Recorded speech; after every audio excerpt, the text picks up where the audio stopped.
eléyìí má dẹ̀ tún wá lágbára báyìí ẹ̀yin èèyàn ẹ súnmọ́ bí ẹ wá gbọ́ ọ̀rọ̀ ńlá tí evangelist Noah Ezekiel tó sọ lu àwọn mùsùlùmí pátápátá pàápàá jùlọ Malam Yusuf Adepoju.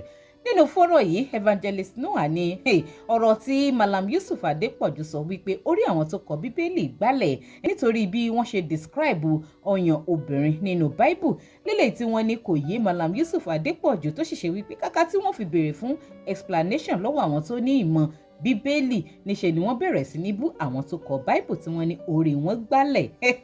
Nínú fọ́nrán yìí evangelist Noah náà wá fi èsì ọ̀rọ̀ lé ọ̀rọ̀ tí Malam Yusuf Adepoju sọ ọ̀hún.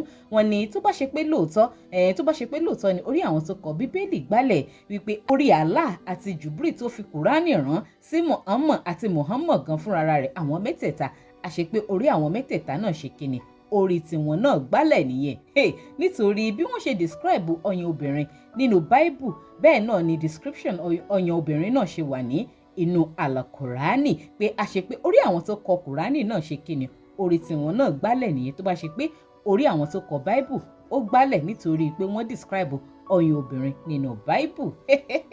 Ọ̀rọ̀ yìí ó ti wá lẹ́tìkẹ́ gidi.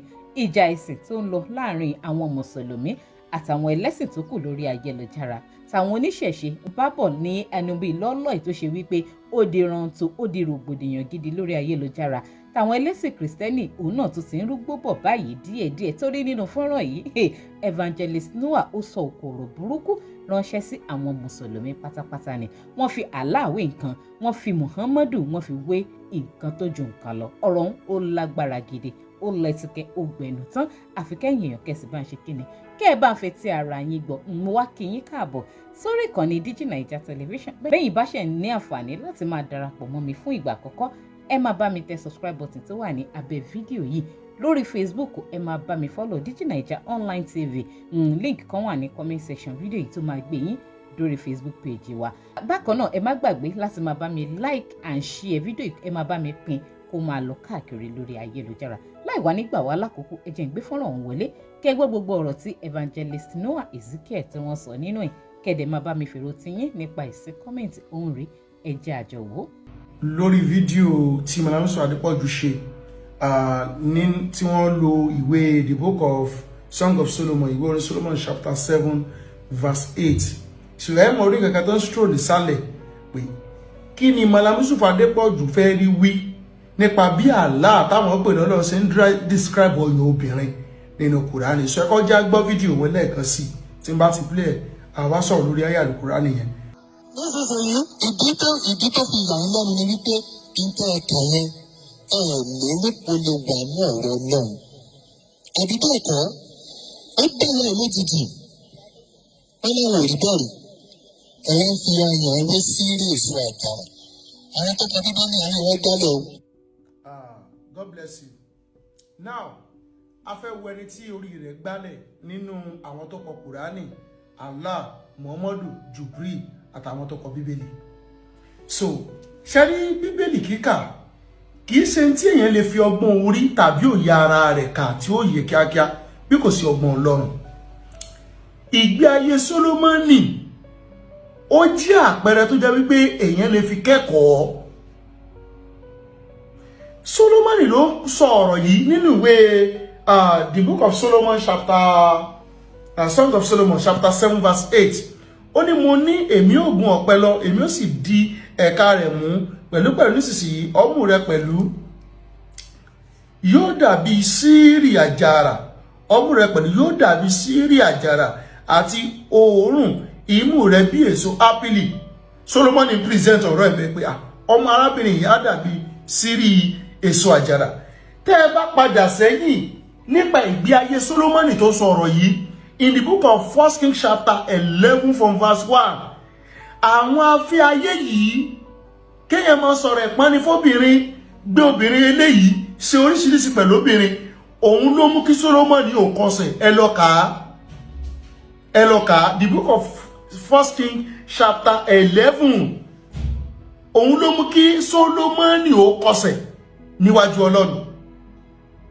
Tẹ́ bá lọ wò ó ní ṣùgbọ́n Solomoni ọba fẹ́ràn ọ̀pọ̀ àjèjì obìnrin pẹ̀lú ọmọbìnrin Fáráò àwọn obìnrin ará Moabu ti Amoni àti ti Edomu ti Sidoni àti ti àwọn ọmọ Iti àwọn orílẹ̀-èdè tí Olúwa wí fún ọmọ Ísírẹ́lì pé ẹ̀yin kò gbọdọ̀ wọlé tọ̀ wọ́n bẹ́ẹ̀ ni àwọn kò gbọdọ̀ wọlé tọ̀ yín nítòótọ́ wọ́n ó yìn ní ọkàn padà sí òrìṣà wọn.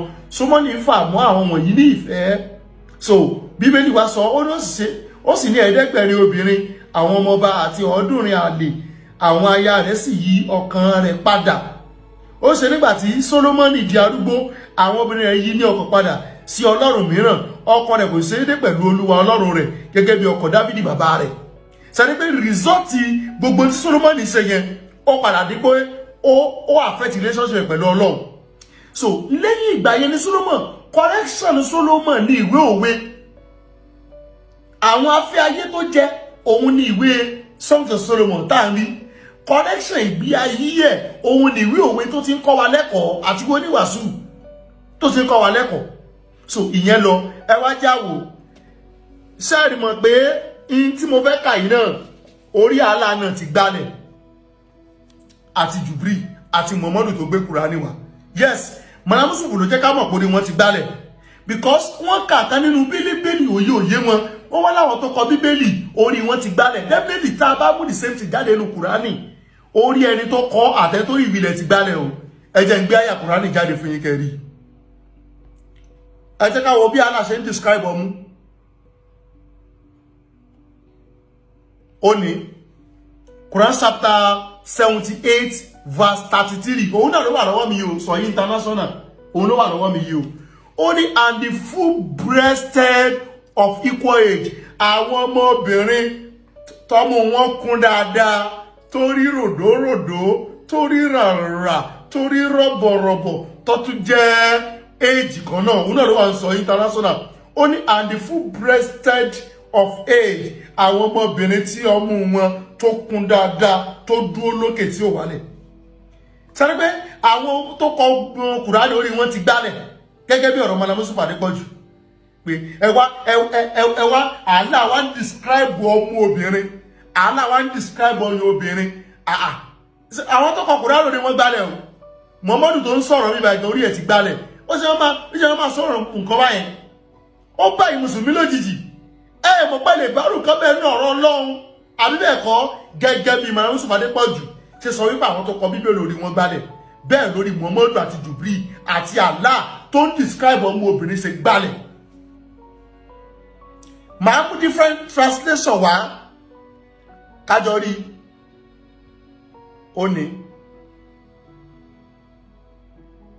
Ó ní sẹ́rí ó ní àwọn different translation náà lílé